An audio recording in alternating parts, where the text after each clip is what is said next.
Vous êtes sur la Pan-African Media 1. Merci de nous rester fidèles. Soyez les bienvenus dans ce nouveau numéro de votre émission Génération News.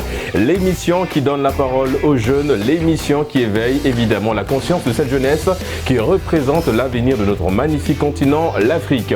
Vous l'aurez compris, l'émission scindée en deux parties. La première partie, avec mes invités, nous allons faire un focus sur les notions de richesse et de bonheur. Est-ce que la richesse et le bonheur sont compatibles ou incompatibles? Vous en saurez un peu plus en première partie d'émission. En deuxième et dernière partie d'émission, avec mes invités, nous allons cette fois-ci plancher un petit peu dans le cinéma. Nous allons parler du cinéma, son impact sur l'éducation et l'enseignement. Comment tirer profit aujourd'hui un petit peu de tout ce qu'on voit à la télé? Et bien, des éléments de réponse en fin d'émission avec mes invités sur ce plateau Génération News, des nouveaux mais également des anciens. On va démarrer avec l'ancienne du Génération News, Chancel, étudiante en journalisme et communication. Merci d'avoir répondu à l'invitation. Merci Régis. Et en face de vous, Chancel, vous êtes journaliste. Merci d'avoir répondu à l'invitation Génération News. Merci pour l'invitation également. Et on continue la phase de présentation avec le seul homme sur ce plateau, et avec moi bien évidemment, je parle d'invité, Fernando, étudiant en journalisme et communication. Merci d'avoir répondu à l'invitation. C'est moi qui vous remercie, Régis. Et on termine la phase de présentation avec Rebecca, étudiante en journalisme et communication. Toujours un plaisir, un réel plaisir de te recevoir sur ce plateau. Merci d'avoir répondu à l'invitation. Merci pour l'invitation. Les amis, nous allons tout de suite entrer dans le vif du sujet. Je le disais dans mon introduction, la première partie, elle sera consacrée aux notions de bonheur et de richesse. Ensemble, nous allons essayer d'apporter évidemment des éléments de réponse sur ces deux notions. D'entre deux jeux, Chancel, je me tourne vers toi pour donner un petit peu le là de cette première partie d'émission. On parle de bonheur et de richesse, évidemment. Définition des mots, des termes clés pour bien poser et comprendre la thématique. Qu'est-ce que ces notions représentent pour toi, le bonheur et la richesse? Le bonheur pour moi, c'est être dans une condition de paix. Être dans une condition de paix, avoir l'esprit et le cœur tranquille. Ça, c'est pour moi être heureux. Et la richesse, pour moi, c'est avoir ce dont j'ai besoin et avoir également quelque chose qui me permet d'aider les personnes qui sont autour de moi. C'est ça la définition que j'ai pour que tu donnerais au bonheur et à la richesse. Chancel, je me retourne évidemment entre toi. Je vais bien m'amuser avec vos deux prénoms là sur le plateau évidemment. Elle a parlé de richesse, elle a parlé de ces notions-là. La question c'est de savoir est-ce que c'est compatible? Et là je te la pose cette question, est-ce que ces deux notions sont compatibles ou incompatibles? Eh bien, on pourra dire que c'est compatible. D'accord. La richesse, c'est la nécessité, tandis que le bonheur, c'est ce que ça résulte, en effet. Donc, la richesse est d'une nécessité pour que vous puissiez avoir le bonheur nécessaire, non seulement pour votre personne, mais aussi pour votre entourage. En général, les gens ont tendance à dire que le bonheur, c'est tout ce qui a apport à avoir l'amour, l'amitié et la santé, donc le nécessaire. Ouais. Cependant, avec la richesse, vous pouvez sécuriser cela. Vous pouvez renforcer tout ce qui est en rapport avec votre santé, renforcer tout ce qui est en rapport avec votre entourage, donc en amour comme en amitié. Donc, en effet, ça se complète, ça s'associe facilement. Oui, ça se complète, c'est compatible, mais est-ce que la notion de bonheur doit toujours être définie sous le prisme de la richesse ou la possession des biens et tout le reste? Concernant la possession des biens, pas nécessairement. D'accord. Mais vu le monde dans lequel on vit, ce monde moderne qui est très industrialisé, entre le capitalisme, l'individualisme qui se développe et qu'on sort, donc je pourrais dire qu'en effet, malheureusement, tout ce qui est en rapport avec le bonheur se rapporte en effet à des biens, à tout ce qui est matériel, malheureusement. Et là, on peut le voir avec les réseaux sociaux, c'est presque devenu une culture médiatique sur les réseaux sociaux, où on met en avant l'idée d'être riche, et il y a tout ce qui est en rapport avec le marketing, comment devenir riche. Ils vont plus loin en 2 minutes. Ils te précisent comment devenir riche en 2 minutes. Et ce qui prouve encore cette exagération, c'est qu'ils veulent vous montrer comment devenir riche en vous ordonnant de payer pour leurs livres pour devenir riche. Ouais. Ce qui démontre encore en effet que malheureusement, on est dans un monde très matérialisé, malheureusement. Mais ceci n'empêche en rien le fait que la richesse a toujours ses définitions diverses. Tout le monde a son idée de la richesse, tout comme ils ont leur propre idée du bonheur. Effectivement. C'est une perception personnelle, j'ai envie de dire, du bonheur et de la richesse. Fernando, c'est vrai qu'on parle du bonheur, bonheur, on parle de la richesse également. La question de savoir est-ce que ces deux notions sont compatibles. Du coup, est-ce que réellement l'un peut exister sans l'autre? On peut être heureux sans forcément être riche. Et ça dépend aussi de la notion qu'on a de la richesse. Parce que beaucoup rapportent la richesse à la possession des biens. C'est ce que les deux chancelles ont souligné dans leur argumentaire. Mais est-ce que c'est toujours ça? Est-ce qu'il faut toujours rapporter la richesse aux biens matériels? Alors pour moi, il ne faut pas nécessairement rapporter la richesse aux biens parce que jusqu'à preuve du contraire, la richesse ne détermine pas forcément le bonheur. Il y en a qui peuvent effectivement vivre sans pour autant avoir un certain nombre de biens matériels, mais vivent effectivement dans le bonheur absolu, je peux dire.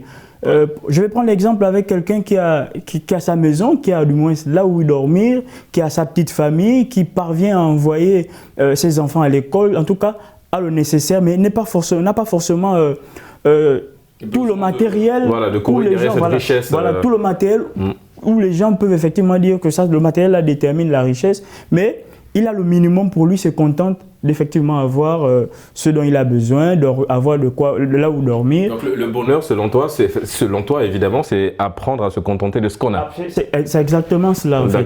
Parce que si on essaie de dire que notre bonheur dépendra d'avoir un certain nombre de biens, alors on va passer peut-être une vie assez... Est-ce que c'est ce qui pousse beaucoup de personnes à verser un peu dans la dépression, qui cause un peu beaucoup de maladies, parce qu'on a l'impression qu'on est en retard par rapport aux autres si on définit toujours le bonheur à la richesse?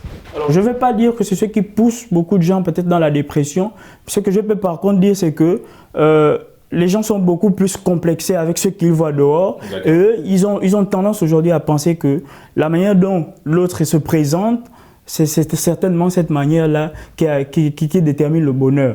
Le bien que l'autre possède sur les réseaux sociaux, bien qu'on peut voir, c'est ce qui détermine le bonheur. Or, il faudrait avoir une autre approche en fait. Il faudrait se contenter de ce qu'on a pour pouvoir se sentir à l'aise. Si on se fie à ce que l'autre a, je crois qu'on passe à côté de c'est comme on dit souvent, comparaison n'est pas raison. Et j'ai tendance à dire à certaines personnes qu'il ne faut jamais comparer la lune et le soleil parce que chacun brillera quand son tour arrivera. Le soleil brille la journée et la lune, évidemment. Voilà, donc chacun aura son tour pour briller. En parlant de chacun son tour, Rebecca, c'est ton tour cette fois-ci. On parle du bonheur et de la richesse. C'est une thématique qui n'est pas très loin de cette question. On l'a tous entendu déjà. Cette question, je te la pose, ma chère Rebecca, parce que je pense que tu l'as déjà reçue comme question, c'est est-ce que l'argent, ça fait le bonheur selon toi? Est-ce que l'argent fait le bonheur? J'ai envie de dire oui. D'accord. Et pas toujours. D'accord. On t'écoute, développe.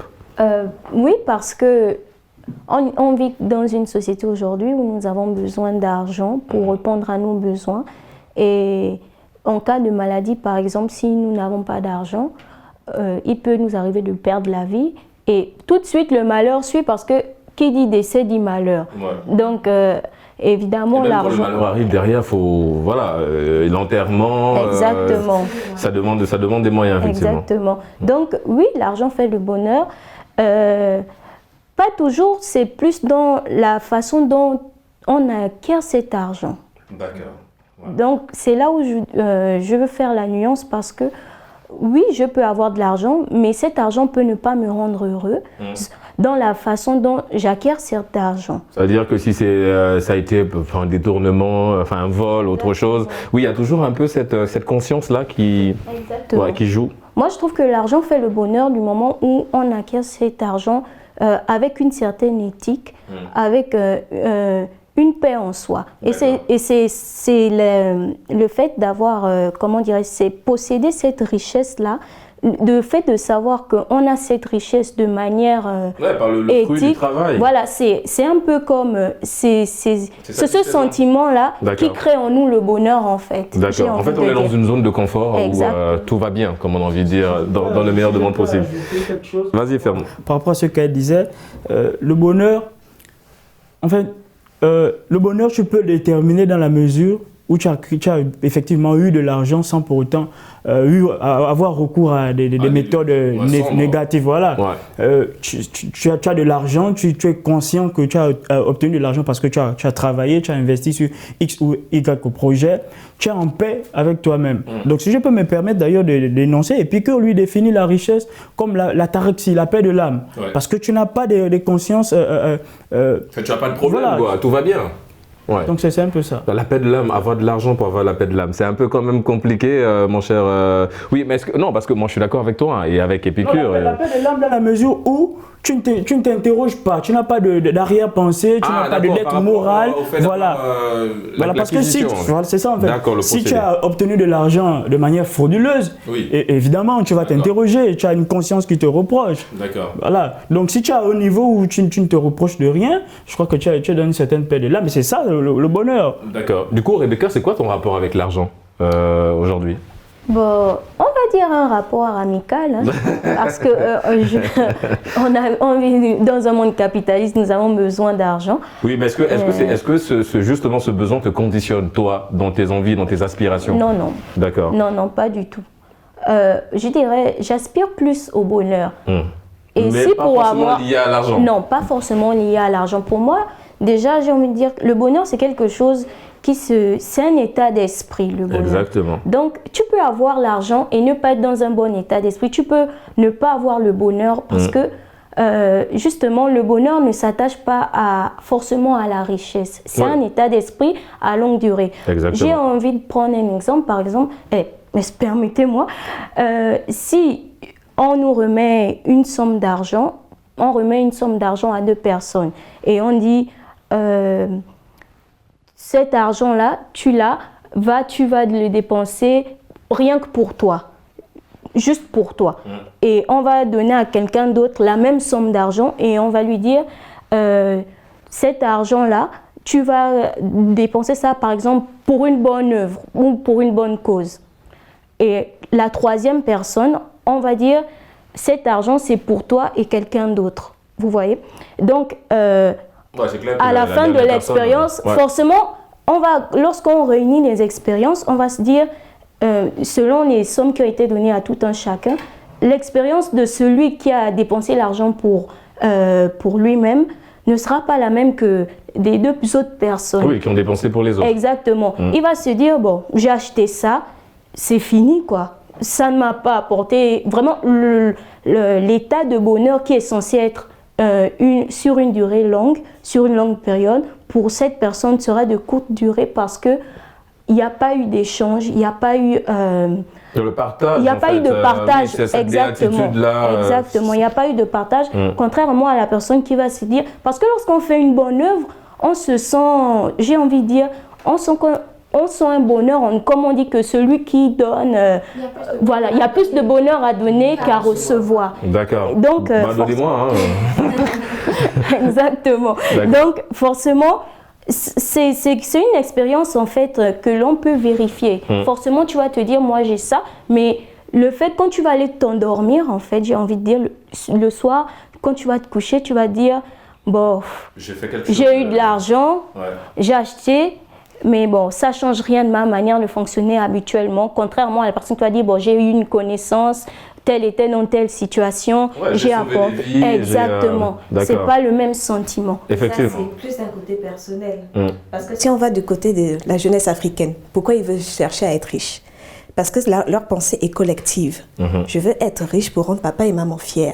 Je veux être riche parce que je veux être celui ou celle dans la famille à qui on pensera quand on en aura besoin. Impressionner les autres aussi. Exactement. C'est d'une grande nécessité. Donc, nécessairement, ce n'est pas personnel, juste avoir du bonheur et demeurer assis, se contenter de peu et de faire avec cela ou bien donner à autrui. Ce n'est pas tout le monde, malheureusement, dans ce monde qui a du plaisir à donner. C'est vrai. Parce qu'ils veulent aussi en garder, mais plus particulièrement en garder pour eux. Tu l'as dit, on est dans un monde individualiste. Très individualiste. Donc, la jeunesse africaine est plus dans cette mentalité là. Il ne veut pas être riche égoïstement. Mais est-ce que ça voudrait dire que, désolé de t'interrompre Chancel, est-ce que ça voudrait dire qu'en fait en Afrique, du moins chez certains jeunes, il y a une perception très erronée de la richesse et du bonheur par rapport à ce que tu viens de dire, le fait qu'en fait cette jeunesse est beaucoup plus axée sur le fait de devenir riche pour impressionner, au point parfois de passer par des canaux qui ne sont pas assez Voilà. C'est même très malheureusement encouragé par les familles, parce qu'au sein des familles africaines, il y a une compétition assez lourde, vraiment très lourde. Ouais. Donc, en effet, oui, ils ont une idée assez erronée de la richesse. Une responsabilité parentale, parce qu'on a grandi avec l'éducation de papa et de maman, qui nous parlaient certes du bonheur, qui nous disaient apprenez à vous contenter de ce que vous avez, mais derrière il y avait toujours cette notion de ramène de l'argent aussi. Et est-ce que quelque part on peut engager la responsabilité parentale? Je prends un exemple assez simple. On a une jeune fille par exemple de 19 ans qui est sur le banc de l'école, mais qui chaque fin du mois ramène 3 cartons de cuisses de poulet ou de sacs de riz à la maison, et que la maman ne se questionne pas sur le comment, évidemment, tous ces provisions-là arrivent à la maison, mais elle se contente simplement de dire merci à la fille. Est-ce que là, quelque part aussi, on peut engager la responsabilité parentale par rapport à cette vision de cette jeunesse qui est malheureusement erronée en ce qui concerne la richesse et le bonheur, mais surtout plus la richesse? On peut aussi émettre le côté de la responsabilité des parents. Ouais. En effet, parce qu'il faut comprendre que les parents ont une grande influence sur la jeunesse. Donc, peu importe les décisions que l'on prendra, en effet, tout leur reviendra à eux. Donc, faute aux parents s'ils ne se questionnent pas sur ce point-là de savoir comment cette personne a pu recevoir de l'argent ou même la nécessité qu'il faut pour pouvoir se permettre de telles dépenses. Est-ce que le dialogue est rompu à ce niveau, selon toi? C'est-à-dire, est-ce que nos parents ont encore cette latitude-là, cette facilité à communiquer avec les enfants par rapport à ces notions-là, justement, de dire faites attention, avoir de l'argent c'est bien, mais c'est le comment qui peut effectivement avoir un impact sur ta vie. Apprenez justement à cultiver le partage, comme Rebecca disait, la notion de partage. Mais tu me diras, le partage n'apporte pas la nourriture à la maison. Mais je veux dire, comment aujourd'hui les parents peuvent avoir le juste milieu dans le discours qu'ils doivent tenir à leur progéniture, selon toi? On va se concentrer sur les mères. En Afrique, la maman, elle est vraiment importante au regard des enfants. Et donc, en général, les mamans ont tendance à enseigner à leurs enfants, apportent de l'argent à la maison. Et ça pourra certainement aider à nous protéger, nous. Parce qu'on ne va pas se mentir, malheureusement en Afrique, plus particulièrement au Gabon, la mère fait face à pas mal de défis après le décès de son homme. En Afrique, de façon générale, c'est partout, je te rassure. Malheureusement. Ouais. Donc, quand vous êtes un enfant et que vous devez de réussir, vous pensez plus particulièrement à votre mère. La mère, c'est vraiment la base, c'est vraiment l'origine, c'est très rare. Il y a qu'à voir les textes des rappeurs, je vais me battre pour sortir la daronne de... Exactement, voilà. C'est ce que je disais tout à l'heure, c'est culturel, ça se ressent. Je me bats pour ma famille, c'est pour ça que je dis que la richesse participe au bonheur, en effet, parce qu'il y a ce but-là. La richesse, c'est la nécessité, le bonheur, c'est ce que ça résulte. Sans compter qu'il y a la pensée collective dont j'ai parlé tout à l'heure. Il faut que je réussisse, non seulement pour moi, mais pour tout mon entourage. Il faut, c'est nécessaire. Je me dois de réussir. C'est ça en fait, c'est dans cette mentalité que l'on est. Bah écoute, réussir c'est tout le mal qu'on te souhaite sur ce plateau. Tu dois réussir ma chère Chancel. Chancel, je me tourne vers toi. Alors c'est vrai que tout à l'heure Rebecca et Chancel également ont soulevé un point assez intéressant en parlant de cette complémentarité là entre la richesse et le bonheur. Mais comment expliquer aujourd'hui qu'on se retrouve avec une phase où on a des milliardaires qui se suicident, qui se donnent la mort. Pourtant, ils ont tout ce qu'il faut en termes de biens, en termes d'argent, mais on a l'impression que le bonheur n'y est pas. Au finish, l'argent est certes là, mais le bonheur ne s'achète pas. Du coup, comment expliquer ça? Pour répondre à cette question, je pense que je vais revenir aux propos de Chancel, qui disait que on ne peut pas imputer le tort à la richesse de ces personnes. Parce que quand... les moyens grandissent, le cercle se resserre encore un peu plus. Donc, on ne traîne plus avec les personnes avec lesquelles on traînait avant.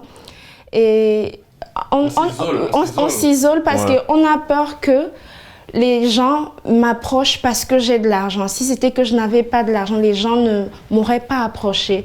Donc, ça rend ces personnes-là un peu plus fragiles.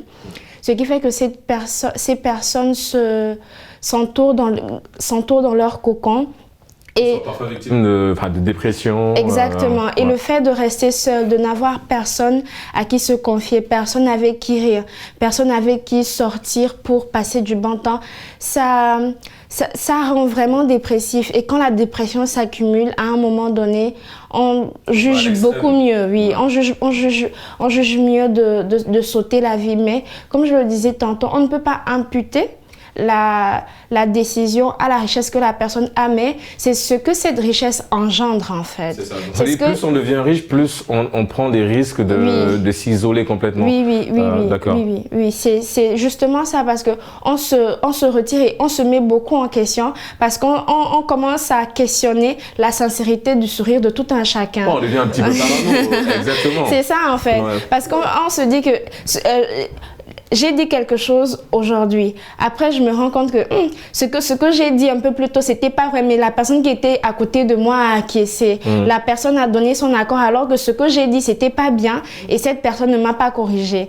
Donc, on commence à tout remettre en question, ce qui fait que à un moment donné, on est isolé, on n'a plus personne avec qui partager, avec qui vivre, alors qu'on sait tous que l'homme est un animal social. Est-ce que c'est simple d'avoir de la simplicité en étant riche? Je prends le cas par exemple parce que tout à l'heure tu parlais du fait d'être un petit peu isolé, d'être dans une zone insonorisée où tu cries à l'aide et personne ne t'entend, parce que effectivement plus tu gagnes de l'argent, plus voilà, il y en a qui s'écartent, ou toi tu décides de te retirer un petit peu de ton cercle fermé d'amis que tu avais avant. Et puis il y a une pression aussi que ça donne, la célébrité, on en parlait, il y a une pression énorme, et si tu as du mal à gérer cette célébrité-là, derrière ça peut avoir des répercussions. Mais quand on parle justement de ce bonheur-là, comment avoir le juste milieu entre ce bonheur et la richesse, de telle sorte qu'en fait, il y a un équilibre pour que l'un n'impacte pas sur l'autre au point d'arriver à l'extrême. C'est d'être simple dans la simplicité, mais sans être simpliste. Le cas par exemple de notre ami de Facebook, Marc, on voit tous, on est parfois choqués quand on voit ses photos sur les réseaux sociaux. Il est habillé comme nous, c'est-à-dire limite on a l'impression qu'on a les mêmes problèmes. J'ai envie de dire, il a un t-shirt, il a des tongs, il ne reflète pas le personnage de l'homme riche qu'on aimerait voir en lui. C'est cette simplicité-là qui permet d'avoir l'équilibre entre les deux, le bonheur et la richesse. Je dirais que c'est très subjectif, parce que ça dépend de la conception qu'on a de la richesse. Si tu as la conception de la richesse qui te dit que non, il faut que je puisse montrer aux gens que je suis riche, tout ça, là tu risques ça risque de te mener à une descente aux enfers en fait. Mais tout dépend de la compréhension, de la conception que tu as de la richesse. Et quand tu te dis que être riche, c'est vrai que j'ai les moyens, mais tout le monde n'a pas besoin de savoir que j'ai les moyens. Le fait de vivre dans mon coin en ayant cette connaissance-là que j'ai les moyens, c'est déjà un bonheur en fait. Et comme on le disait un peu plus tôt, les parents et comme notre entourage ont un important rôle à jouer dans cela, parce que tout dépend de l'environnement dans lequel la personne a grandi. Si la personne a grandi dans un environnement de manque, où à la maison c'était compliqué, tout ça, et on lui dit à chaque fois non, il faut que tu réussisses, il faut que ça change. Quand la personne va grandir et que cette personne va commencer à apporter quelque chose sur la table, elle va toujours avoir ce sentiment-là de vouloir prouver quelque chose aux autres. Alors que la richesse n'est pas cela. La richesse n'est pas essayer de prouver quelque chose aux autres, mais c'est juste de savoir que j'ai de quoi subvenir à mes besoins, j'ai de quoi subvenir aux besoins de ma famille. Et c'est vraiment aussi important d'avoir un cercle sain, savoir vraiment filtrer les relations, les rapports que nous entretenons avec les personnes qui sont autour de nous, parce que ces personnes-là, si ce sont des personnes vraies et sincères, quand tu commences à te démarquer de la route, elles vont te dire que non, là quand même tu commences à prendre la grosse tête, là il faut que tu reviennes comme tu étais avant. Des gens avec cette force de te ramener sur le droit chemin. Rebecca, du coup, c'est quoi pour toi? Je vais dire, pour toi, c'est quoi le bonheur? Je vais dire, en fait, qu'est-ce qui fait ton bonheur? Est-ce que c'est dans des petites choses, manger, regarder la télé? C'est quoi le bonheur de Rebecca? Ça se résume à quoi, ce bonheur? Mon bonheur, c'est plus au niveau de ma tranquillité d'esprit, au niveau de... J'ai envie de dire, c'est pas... Je voulais, si vous me permettez, revenir sur ce qu'elle est en train de dire. Vas-y, ma chère Rebecca, tu es tout à fait libre. Lorsqu'elle parlait des fréquentations, parfois, les gens riches, vu que c'était ça ta question, qu'il y a des gens qui sont riches mais qui n'arrivent pas à trouver le bonheur. Il arrive aussi que l'entourage joue effectivement un rôle important, surtout en Afrique. Lorsque quelqu'un a de l'argent, on met tout de suite une étiquette sur cette personne. Exactement. On va aller dans le cadre de la sorcellerie. Tout de suite, la personne va se retrouver seule. C'est-à-dire, même si cette personne est de bonne volonté, a travaillé dur pour avoir cet argent-là, l'entourage, il y aura des non-dits. En fait, en Afrique, on ne devient pas riche de façon naturelle. On va dire que ce n'est pas naturel, il y a quelque chose derrière. Ouais. Et étant donné que cette personne, c'est aussi un être humain comme nous, forcément, c'est ce qui crée des cas de dépression, des cas de... Vraiment, on se rend... D'isolement, exactement. Les personnes riches s'isolent et se disent que, bon... On m'a déjà qualifié comme le sorcier de la famille, etc. Si je viens là, on va me dire que non. Dès qu'un problème arrive dans la famille, automatiquement, on ne cherche pas c'est moi, parce que c'est moi qui a de l'argent dans la famille. Et je voulais aussi rebondir qu'on peut être heureux. On peut être heureux avec en ayant de la richesse. Parce que lorsqu'on a de l'argent, il nous arrive parfois j'ai envie de dire, c'est pas forcément la richesse pour nous.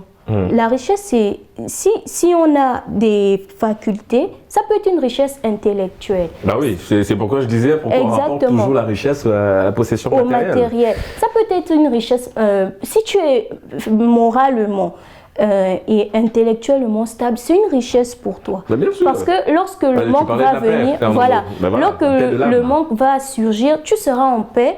Tu n'auras pas cette envie, comme on voit les jeunes là, aller voler, aller arracher à quelqu'un son sac, quelqu'un qui a travaillé dur et tout ça. Tu vas te contenter parce que tu sais. Du coup, moi j'ai envie de te poser une question, Chancel. Ton bonheur, est-ce que c'est aller au cinéma par exemple? Cinéma. Oui. J'adore le cinéma. Ben justement, on marque une courte pause et on parle de cinéma en deuxième partie d'émission. A tout de suite sur Médien TV.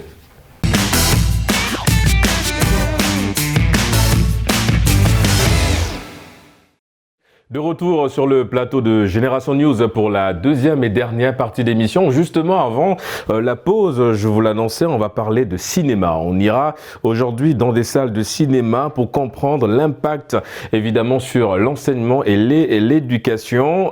Chancel, le cinéma, évidemment, c'est quelque chose que tu aimes bien, le cinéma. Je suis curieux, nous sommes curieux sur ce plateau, on veut savoir pourquoi. Et qu'est-ce que ça t'apporte sur le plan, justement, de l'enseignement et tout le reste? Eh bien, le cinéma, avant tout, pour moi, c'est un divertissement.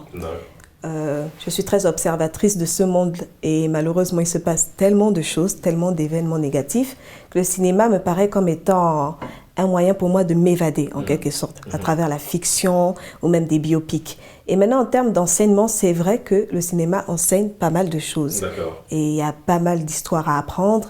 Et il y en a pas mal d'individus qui parviennent à se construire une personnalité même à travers le cinéma.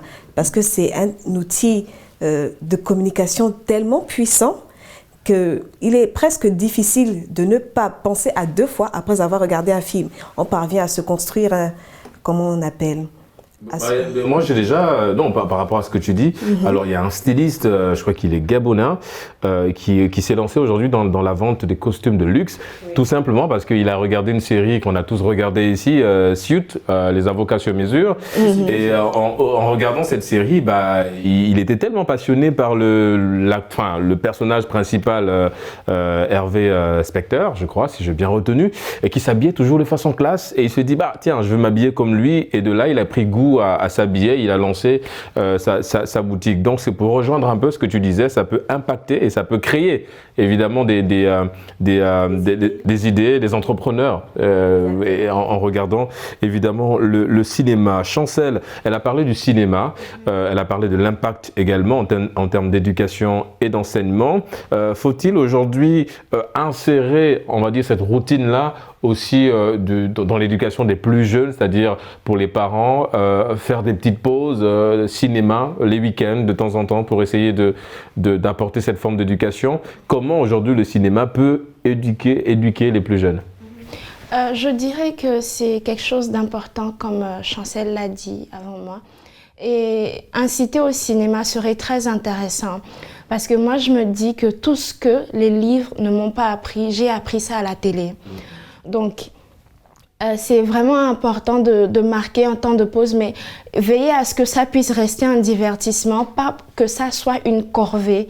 Le fait d'aller au cinéma soit une corvée ou bien une punition, mais que ça soit vraiment un moment de détente et de divertissement, parce que ça nous apprend beaucoup de choses. Personnellement, j'ai eu beaucoup de bonus en classe, parce que j'avais regardé une série sur, des avocats. Du coup, j'avais essayé de comprendre le jargon des avocats. Donc, ça m'a permis d'être beaucoup plus à l'aise dans mes cours de droit.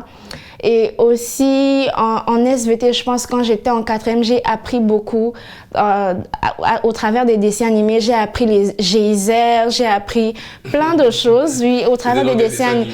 C'était dans Dora l'exploratrice. Ah, d'accord. Oui. Ah, tu étais une amie à Dora, toi. Oui, j'étais. D'accord. Donc, moi, je suis fan, hein. Peu importe l'âge. Je regarde Dora, je regarde ce que les enfants de 2 ans regardent parce que ça me plaît vraiment. Et sans que les gens le remarquent, il y a beaucoup d'instructions que les producteurs de dessins animés ou bien les producteurs de films intègrent dans leurs films. Ça peut paraître, c'est très subtil. C'est très subtil, mais pour un esprit avisé peut très facilement capter les informations qui se trouvent dans une pièce cinématographique. Rebecca, c'est vrai, le cinéma, je parle du principe que c'est quelque chose que tu aimes bien aussi, regarder des films, regarder des séries, aller au cinéma comme nos amis Chancel sur ce plateau. Est-ce qu'au-delà de ça, parce que regarder des films c'est bien, mais est-ce qu'il faut être aussi un petit peu sélectif dans ce qu'on a envie d'apprendre, ce qu'on a envie de regarder? Est-ce que c'est le cas pour toi? Tu es très sélective dans ce que tu veux regarder, ce que tu veux apprendre derrière? Est-ce que tu es beaucoup plus dans des séries, dans des films, dans des documentaires? Comment t'arrives toi à te t'auto-éduquer par rapport au cinéma? Généralement, je suis plus attirée par des films d'action ou des séries policières et tout ça. Donc, c'est un peu plus mon cadre.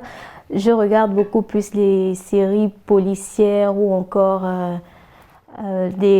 avant, j'aimais les National Geography et tout ça, des trucs des cinémas, des documentaires. Des documentaires. D'accord. Exactement. Pour rebondir sur les dessins, par exemple, il y a aujourd'hui, on peut initier les langues en fait avec les dessins animés, les enfants apprennent à compter et je trouve que le cinéma développe beaucoup la personnalité, vraiment. Il y a un dessin animé, pardon de t'interrompre, avec lequel on a tous grandi mais qui nous a forgé quelque part, c'est Kirikou par exemple. On a grandi avec ça, alors c'est vrai qu'il n'était pas habillé le jeune, mais je veux dire, on a grandi avec cette perception du jeune courageux qui aide sa maman, qui aide tout un village, qui a réussi à combattre une sorcière que beaucoup de personnes... Voilà, c'est les messages, c'est ce que tu disais derrière, c'est qu'on peut envoyer plusieurs messages, mais il faut avoir la capacité à percevoir et à capter ce que l'auteur t'envoie derrière. Et oui, je parie que c'est un peu dans ce sens que tu voulais aller en parlant des dessins animés avec les plus jeunes. Ouais. Exactement. Il arrive aussi que dans le cinéma, il y a des thématiques qui sont abordées et si tu es vraiment avisé, tu peux apprendre de ces thématiques-là. Il m'arrivait parfois de regarder la télé et lorsque j'entendais un nouveau mot, ça me poussait à aller chercher sur le net et comprendre la signification exactement. Il n'y avait pas forcément de dialogue familial, mais quand de nos jours, la jeunesse est beaucoup plus éduquée par le cinéma, par les films, déjà que l'accès est devenu beaucoup plus facile, c'est plus comme avant. Là, du coup, responsabilité parentale encore. Il faut un contrôle, effectivement, surveiller ce que nos enfants regardent. Fernando, c'est vrai qu'on parle de cinéma, on parle d'éducation également, ce caractère très sélectif dans ce qu'on a envie d'apprendre. Est-ce que l'avènement des réseaux sociaux a facilité aussi ça, ou au contraire, quand on est sur les réseaux sociaux, malheureusement, on perd un petit peu en enseignement et en éducation? Ou là encore, il faut être sélectif, simplement. Bon, moi je pense qu'il faut être sélectif en toute chose. Que ce soit les réseaux sociaux ont aujourd'hui cette facilité de promouvoir davantage le cinéma.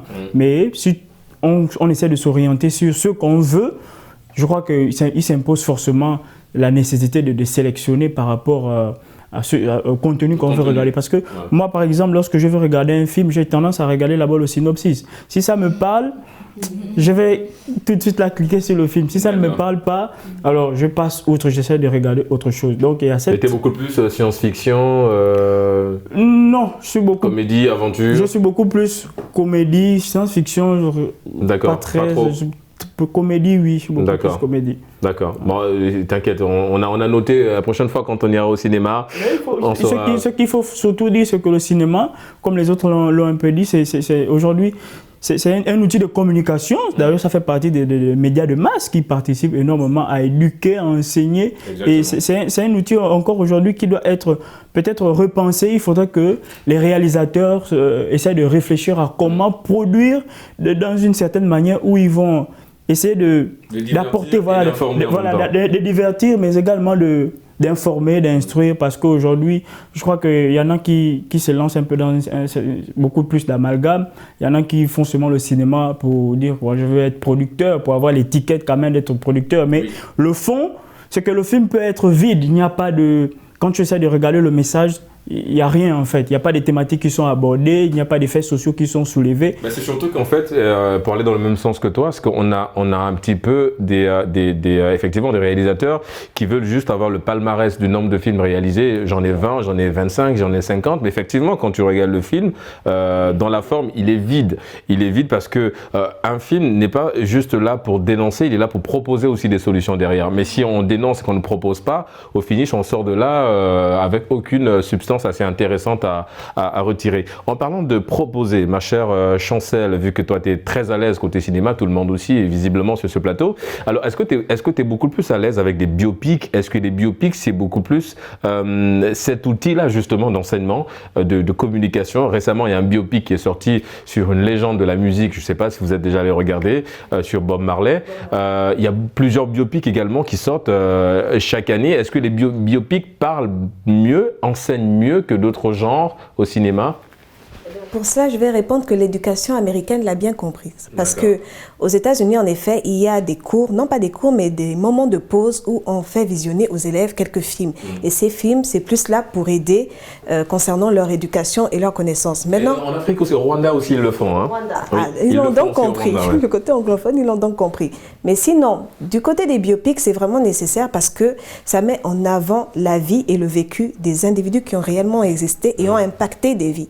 Donc, on a le droit, comment dire, non pas le droit, mais on a cette chance de voir comment ils ont évolué. Et ce qui vous permet en effet de construire également votre personnalité, de connaître votre combat, de savoir faire la différence en ce qui est mauvais, ce qui est mal et qui pourrait peut-être vous aider à faire votre propre choix. C'est très intéressant, un biopic, c'est juste pas là pour vous dire que telle ou telle personne est née de telle année, est décédée de telle façon. Vous pouvez voir comment cette personne s'est construite à travers des expériences. Et vous pouvez soit vous identifier à cette personne, soit tenter vous-même de vous construire à partir de cet individu-là. Donc c'est vraiment très puissant, les biopics. Le message lancé par Fernando, il est puissant aussi quand il parlait des réalisateurs. Le fait aujourd'hui de repenser un petit peu le cinéma dans certains pays, en l'occurrence, parce qu'il y a d'autres qui ont compris la nécessité justement d'aller d'éclater un petit peu quand on parle du 7e art, évidemment le cinéma. Est-ce qu'aujourd'hui il faut alerter encore un peu plus, appeler davantage les réalisateurs à produire, mais à produire du bon contenu en ce qui concerne le cinéma évidemment? Oui, on devrait les appeler à produire du bon contenu, mais sans pour autant oublier le divertissement. Parce que rappelez-vous que dorénavant, les gens vont plus au cinéma désormais pour se divertir. Parce que c'est pas sans compter que malheureusement dans le monde dans lequel nous vivons, il y a tellement de situations. En ce moment, les tickets de vente des cinémas se vendent carrément, tellement puissamment. Pourquoi? Parce que tout le monde ressent cette envie de s'évader à travers la fiction. Exactement. Pourtant, il y a des plateformes où tu peux être à la maison, on ne va pas les citer ici, mais il y a des plateformes, il y en a Netflix, Amazon ou encore Disney, où tu peux regarder évidemment tes films, mais tu as surtout ce besoin de chaleur humaine. Tu as besoin de sortir, aller au cinéma, rencontrer des gens, échanger et profiter de ce rire au cas où c'est un film comique qui est très vivant et qui te rappelle que toi également, tu es là, tu es encore en vie. Chancel, avant de donner la parole à Rebecca, il y a un autre point, parce que quand on parle d'enseignement et d'éducation, le cinéma, il y a des métiers d'ombre aussi derrière. On a parlé de la réalisation, il y a des scénaristes qui sont là également. Et quand on parle de scénariste, ça renvoie à l'écriture. Est-ce que là aussi, le cinéma a un rôle à jouer, c'est-à-dire nourrir l'idée d'écriture chez les plus jeunes, parce qu'évidemment, un écrivain ou une écrivaine aussi peut basculer de l'autre côté dans le cinéma. On a vu des adaptations d'œuvres littéraires au cinéma. Est-ce que ces métiers d'ombre aussi, ça enseigne, ça crée des professions, ça nourrit des professions dans la tête des plus jeunes? Donc, comme tu l'as dit, c'est vraiment un métier d'ombre. Quand tu regardes un film, tu ne penses pas directement au metteur en scène ou bien à celui qui écrit le script. Dans ta tête, c'est... Même pendant la promotion du film, on ne parle pas du scénariste, hein, on parle des acteurs, du réalisateur. On oublie souvent le scénariste derrière, le dialoguiste aussi, hein, celui qui fait des dialogues, évidemment. Parce que dans ta tête, quand on regarde un film, la première personne qui te vient à l'esprit, c'est l'acteur principal et les personnages secondaires. Ensuite viennent le producteur, le réalisateur, tout ça. Mais comme je le disais, pour les esprits avisés, les personnes avisées, après avoir regardé un film, cette personne va s'asseoir et se dit que mais c'est très bien écrit, les enchaînements, les péripéties, toutes les séquences du film sont extrêmement bien réfléchies. Et pour donner encore un plus, je dirais que le cinéma est tellement important que c'est devenu un soft power en fait, parce que tu peux inculquer des valeurs, tu peux même inculquer des comportements, une mentalité, une manière de se conduire, une manière de penser à quelqu'un sans même que tu n'aies à user de la violence ou bien à user de la contrainte en fait. Parce que dès que la personne regarde le film, cette personne épouse ce que tu lui as présenté. Et c'est vraiment, enfin, je me dis que si on n'avait pas les K-dramas, ou bien les C-dramas, beaucoup de personnes n'auraient aucune idée de l'Asie. Quand on parle de l'Asie, les gens vont imaginer les beaux palais de manière traditionnelle, tout ça. Parce que je me souviens, quand moi je regardais les C-dramas, mon père il me disait « Ah, moi je savais pas que les Chinois ils faisaient du rap ».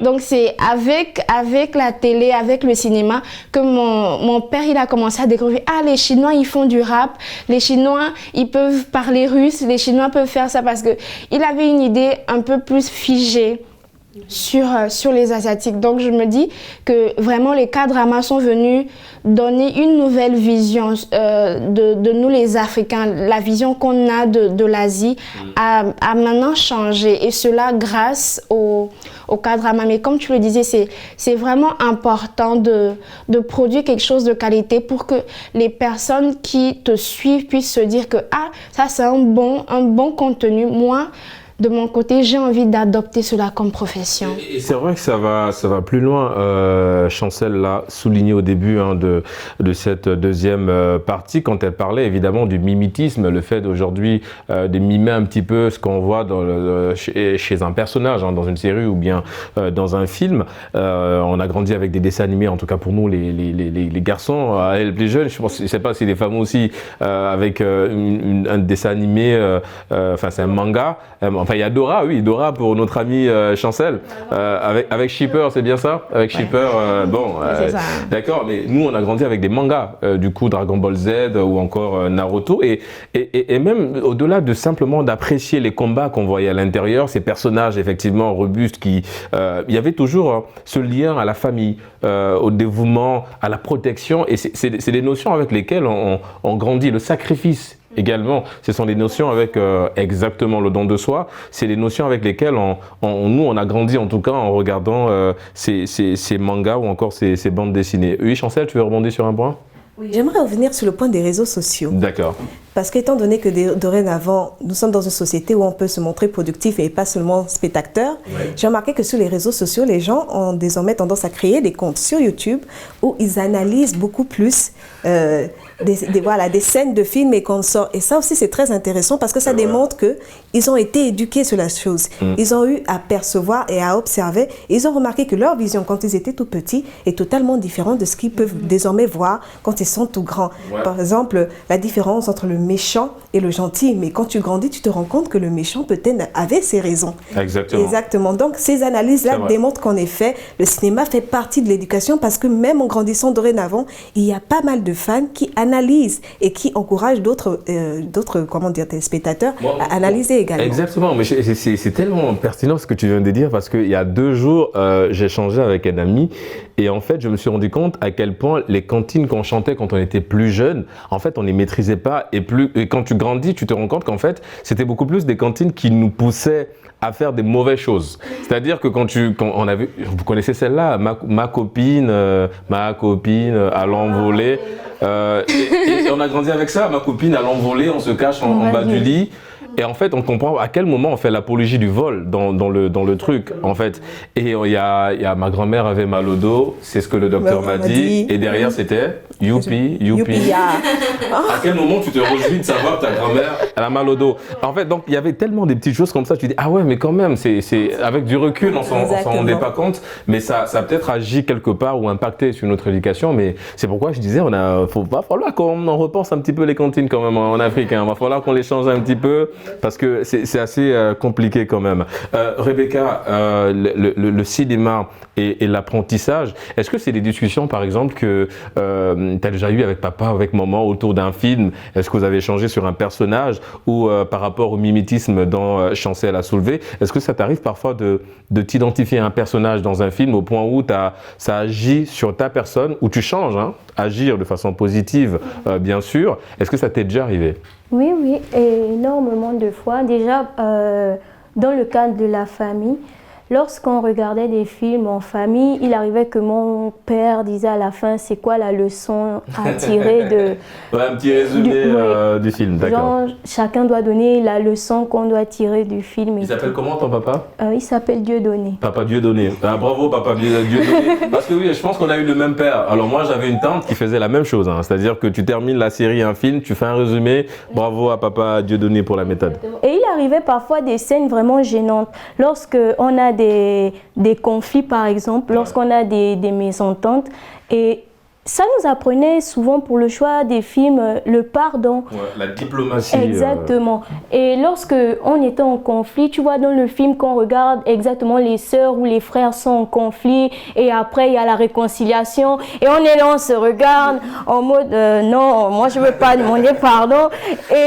Mais tellement la scène est touchante, tu te mets à pleurer et après le film comme ça joue sur ton comportement. Si c'est toi qui avais tort, tu vas aller voir ta soeur ou ton frère et dire bon, moi je suis désolée, et comme ton frère aussi a regardé le film avec toi, il va dire bon, moi aussi je suis désolée. Et je trouve vraiment que le cinéma c'est un bon moyen de communication et d'enseignement. Exactement. C'est pareil pour toi Fernando, je veux dire il y a évidemment cette concertation autour d'un film avec papa, avec maman ou avec des frères sur des notions que vous avez puisées à la sortie d'une série ou d'un film, ou la même question je te la pose, est-ce que ça t'est déjà arrivé d'être impacté positivement aux sorties d'un film par rapport à un personnage auquel tu as envie de calquer la vie dans le bon sens du terme?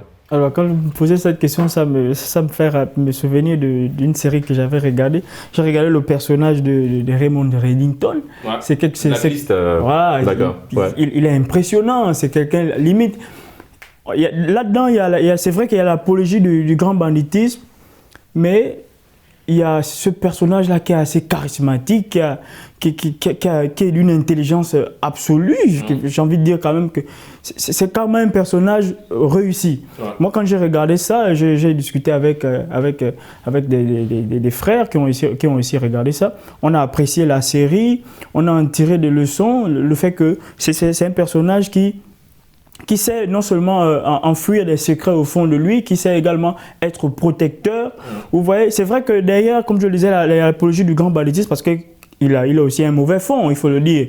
Mais il est aussi protecteur. Vous voyez que quand on essaie de s'identifier... Il a beaucoup je veux dire, au-delà d'être protecteur, il est très fidèle en amitié. Parce il est très fidèle en amitié, il est très fidèle en amitié, il est loyal. Et je crois qu'il tient également ses promesses quand il dit faire quelque chose. Si vous avez tenu un accord, un homme de parole. Voilà, c'est un homme de parole. Voilà, c'est ce personnage-là que moi j'ai vraiment. Toi aujourd'hui, tu tiens parole. Oui, je tiens parole. Je tiens parole. De faire les promesses, mais en tout cas, tu tiens parole. J'évite de faire les promesses, c'est vrai, parce que quand tu fais les promesses, quand même, c'est pas bon, mais je tiens parole. Ouais. Mais moi, sinon, je pense vraiment que les gens sont conscients qu'ils sont éduqués par le cinéma.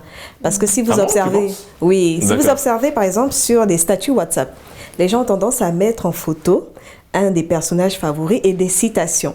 Ou bien ils mettent souvent des photos, des mimes en rapport avec leur personnage et ils écrivent mood pour dire mon humeur. Donc je pense qu'ils sont conscients qu'en effet, ils parviennent à s'éduquer eux-mêmes, mais aussi à comprendre la complexité de leur personnalité grâce au cinéma.